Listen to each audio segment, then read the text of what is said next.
Class 9 गणित का ये चैप्टर है। ये 1.1 हम सॉल्व करेंगे। इसमें 1.1 का ये चारों जो क्वेश्चन हम इसको सॉल्व करेंगे।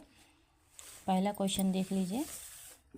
पहला क्वेश्चन है, क्या शून्य एक परिमेय संख्या है?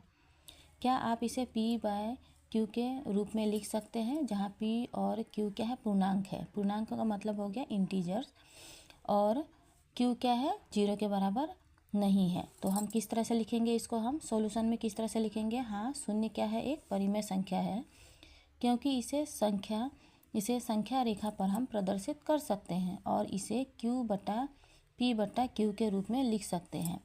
0 को p बटा q रूप में व्यक्त करने पर हम क्या लिखते हैं? यहाँ पर 0/1 प्राप्त होता है, जहाँ पे p बराबर कितना है? 0 है, और q बराबर कितना है? 1 है, और q का मान क्या है? 0 के बराबर नहीं है। क्वेश्चन नंबर दूसरा है, 3 और 4 के बीच में 6 परिमेय संख्या ज्ञात कीजिए। तो हम इसको किस तरह से ज्ञात करेंगे? हम सॉल्यूशन में हम किस तरह से करेंगे? क्योंकि हमें 6 परिमेय संख्या ज्ञात करना है, इसीलिए हम क्या करेंगे? यहाँ पे 6 + 1 कर देंगे। मतलब 6 + 1 करेंगे तो कितना के बराबर हो गया? 7 के बराबर हो गया, क्योंकि 6 परिमेय संख्या प्राप्त करना है हमें। अतः अब हम क्या लिखेंगे?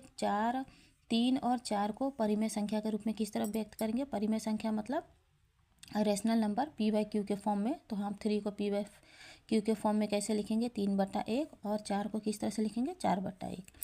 अब यहाँ पर हम क्या करेंगे? इस 7 से हम क्या करेंगे? अंश और हर दोनों में क्या करेंगे? 7 से गुना कर देंगे। तो गुना करने पर कितना आ जाएगा? 21/7।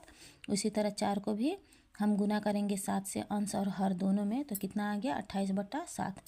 अतः 21/7 और 28/7 के बीच में 6 परिमेय संख्या है आई है। तो ये क्या क्या संख्या है? यहाँ पर हम क्या लिखेंगे? 22/7, 23/7, 24/7, 25/7, 26/7 और 27/7 हम इस तरह से लिखेंगे। इस तरह से हम दो संख्याओं के बीच में इस तरह से परिमेय संख्या निकाल सकते हैं। क्वेश्चन नंबर हमारा क्या है? क्वेश्चन नंबर हमारा है तीसरा क्वेश्चन है, देखिए हमारा 3/4, 3/5 और तथा 4/5 के बीच में हमें कितनी परिमेय संख्या ज्ञात करना है? 5 परिमेय संख्या ज्ञात करना है।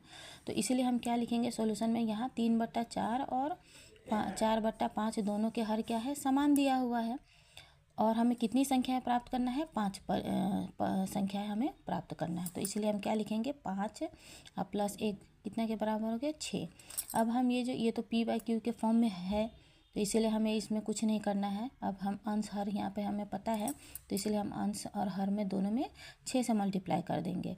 तो कितना हो गया? 18/30। और उसी तरह ये 4/5 में भी हम क्या करेंगे? 6 से गुना कर देंगे अंश और हर दोनों में। तो कितना आ गया? 24/30। इस तरह से हम क्या करेंगे?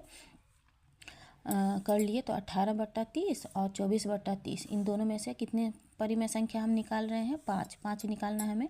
तो क्या क्या आएगा? ये 19/30, 20/30, 21/30, 22/30 और 23/30। तो इस तरह से हम क्या करेंगे? हम निकाल सकते हैं परिमेय संख्या को। दूसरा नेक्स्ट क्वेश्चन है 4 नंबर में। देखिए, नीचे दिए गए कथन सत्य है या असत्य है? तो हम इसको किस तरह से करेंगे? पहला क्वेश्चन क्या है? प्रत्येक प्राकृतिक संख्या एक पूर्ण संख्या होती है। प्रत्येक प्राकृतिक संख्या क्या है? एक पूर्ण संख्या होती है। तो हम इसको कैसे लिखेंगे? ये कथन क्या है? ये कथन क्या है? सत्य कथन है, क्योंकि प्राकृतिक संख्या क्या है? किसे कहते हैं हम? गिनती की संख्या को प्राकृत संख्या कहते हैं। जैसे क्या होता है? 1 2 3 4 5 up to ... up to infinity तक। उसी तरह पूर्ण संख्या हम किसे कहते हैं? शून्य और गिनती की संख्या को क्या कहते हैं? पूर्ण संख्या कहते हैं। जैसे 0 1 2 3 4 5। तो इसलिए इसमें क्या है? पूर्ण संख्या क्या है? प्राकृतिक संख्या क्या होती है? पूर्ण संख्या हो सकती है, किंतु एक पूर्ण संख्या क्या हो सकती है? एक प्राकृतिक संख्या नहीं हो सकती है, क्योंकि प्राकृतिक संख्या में क्या होगी? 0 नहीं आता है। प्राकृतिक संख्या में क्या होती है? 0 नहीं आता है। इसलिए हम प्राकृतिक संख्या को पूर्ण संख्या कह सकते हैं, किंतु पूर्ण संख्या को हम प्राकृतिक संख्या नहीं कह सकते हैं। अब उसी तरह क्वेश्चन नंबर कितना है? बी है। बी हमें क्या दिया हुआ है क्वेश्चन नंबर बी में, प्रत्येक पूर्णांक एक पूर्ण संख्या होती है। प्रत्येक जो पूर्णांक है, प्रत्येक पूर्णांक क्या है, एक पूर्ण संख्या क्या होती है। जैसे पूर्णांक माने इंटीजर्स, इंटीजर। सत्य कथन है, ये कथन क्या है, असत्य कथन है, क्योंकि पूर्णांक में क्या होती है, ऋणात्मक पूर्णांक भी होते हैं। हाँ, इंटीजर सबके किसे कहते हैं, पूर्णांक हम किसे कहते हैं, जैसे 0, 1, 2, 3 dot dot dot up to infinity. उसी तरह -1, -2, -3 dot dot dot dot up to infinity. तो क्या होती है ये पूर्णांक क्या होती है, ये 0।